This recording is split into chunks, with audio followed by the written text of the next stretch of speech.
Selles saates räägime ka loomavarjupaikadest ja siin valitsevast olukorrast, nende rõõmudest ja muredest ja loomad justkui tunneksid, et midagi on teoksil. No ikka jah, nad tahavad ju kõik oma häälega näidata, et neil on vaja hädasti koju minna. Võta mind ja vaata, ma olen siin, eks. Just. Viljandi loomade varjupaik asutati oma 7 aastat tagasi ja algselt oli eesmärgiks tol ajal eksisteerinud varjupaiga loomade päästmine, kes oleksid peale 2 nädalat magama pandud.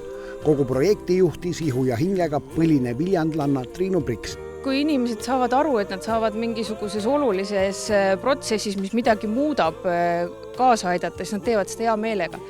Et kui presenteerida seda asja niipidi, et kõik on hästi kole ja annetage meile natukene, siis tegelikult ei taha ju keegi aidata, kui nad näevad, et nad ei saa nagu miljoneid annetada, aga nende pisku ei muuda nagu nii mitte midagi, et olukord on lootusetu. Et kui nad tulevad siia ja näevad, et iga väike asi, mis nad siin teevad, teeb asja oluliselt paremaks, siis muidugi hea meelega.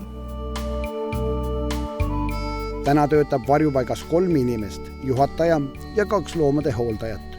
Olgu kohe öeldud, et leiba see töö just lauale ei too ja pealinnavurled ei tuleks taolise pisku nimel vast isegi voodist välja.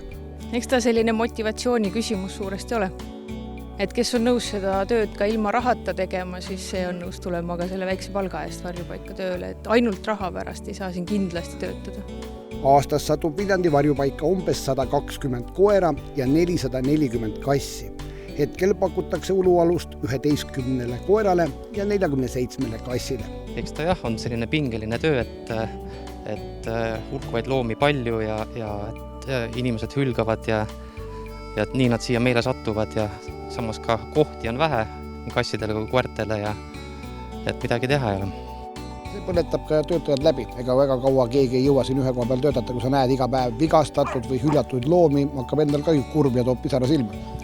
No, teistpidi jälle loomad pakuvad jälle rõõmu ja kui loom koju saab, siis on see topelt rõõm.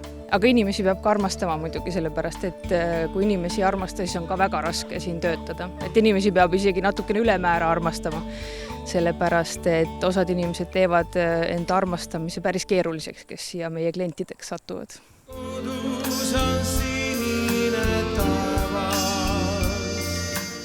See pisike koeralaps on momendil Viljandi varjupaiga ainuke kutsikas. Tema 4 õde venda on juba ammu uutes kodudes, aga saatuse kiuste pole teda veel keegi endale tahtnud. Täna on aga jumalad ka varjupaiga pesamuna poolt. Muide pean tunnistama, et see väikene koerapreili röövis ka minu südame ja minu vana koera mürgitamisest. Tõbras, ma saan su nagu nii varem Viljem kätte, kes seda tegi. On möödas juba 2-3 aastat ja hing on täitsa koeravõtmiseks valmis, aga kuna ta oli juba broneeritud, siis paraku mina jäin tast ilma, aga kõik on tore, noor tore perekond, väiksed lapsed, kes teda väga ootavad ja lähme anname siis uutele omanikele üle. Varjupaigast looma võtmisega käib tänapäeval kaasas paras paberimajandus. Kõik loomad on ka vaktsineeritud, kiibitud. Otse loomulikult ja mõned loomad kastreeritud ja steriliseeritud. Räägime veidi ka rahast, kui palju see maksab. 35 eurot on koer, kass on 20 eurot ja kui olete 60 pluss, siis koer 15 eurot ja kass 10 eurot. Pensionärid saavad odavamalt ja muideks siis, kui koer on üle 60 aasta, siis saab selle puhta muidu. No kuidas te selle kutsika nüüd leidsite? Interneti vahendusel ikka, tegelikult, koduleheküljelt. Olete käinud varem temaga mängimas või on ta nii täitsa oma koer? Päeva aeg vaatamas teda jah, ja ta oli kohe täitsa minu koer. Millal see koera võtmistuhin peale tuli? Koera võtmistuhin oli meil juba mingi 1-2 tagasi kindlasti mõtlesime selle peale, kuna mu pojal tuleb sünnipäev, ta saab 5-aastaseks ja siis me mõtlesime, et autosid me saame niikuinii sünnipäevaks. Et päris vahva oleks, kui tal oleks oma koer ja oleks mälestus pikaks ajaks. See on vähe 2 teraga mõõk, et paljud vanemad kingivad lapsele looma, et see on sinu loom, vastuta. Ei loomulikult. Vastutus on täiesti reaalselt minu kaelas ju nii lapse kui koera puhul ju tegelikult, eks ole. Ja kuhu ta elama kolib siis?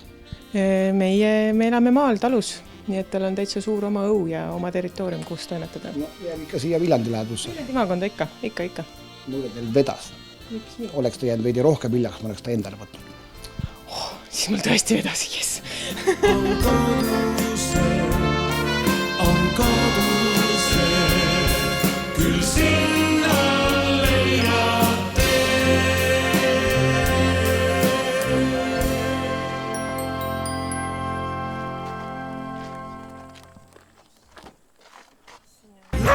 Salami.